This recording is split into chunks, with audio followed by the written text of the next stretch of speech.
বাংলা পক্ষ না তৃণমূল পক্ষ? সারা বছর আপনারা এদেরকে দেখবেন বাঙালি অবাঙালি করে লাফালাফি করতে। পশ্চিমবঙ্গের হিন্দুদের ভাগ করার চেষ্টা এদের মধ্যে দেখবেন।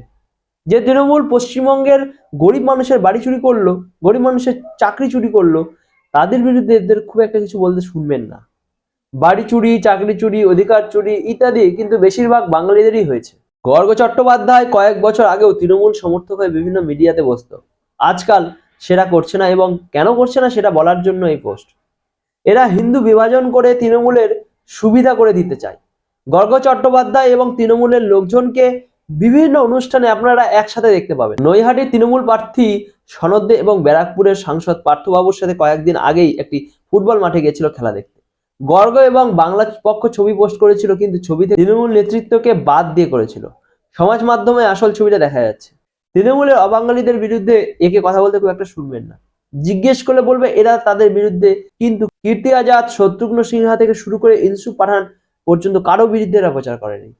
দু একটা ফেসবুক লাইন লিখেছে হয়তো, কিন্তু মাঠে নেমে কিছু করেনি।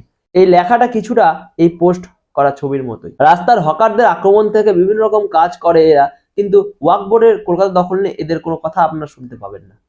কলকাতার বিশেষ কিছু এলাকা নিয়ে এদের কোনো মন্তব্য নেই, কারণ সেই এলাকায় লোকজন তৃণমূলের ভোট ব্যাংক। এই সংগঠনটা আসলে তৃণমূলের একটা ছায়া সংগঠন, যারা তৃণমূলের জন্য কাজ করে।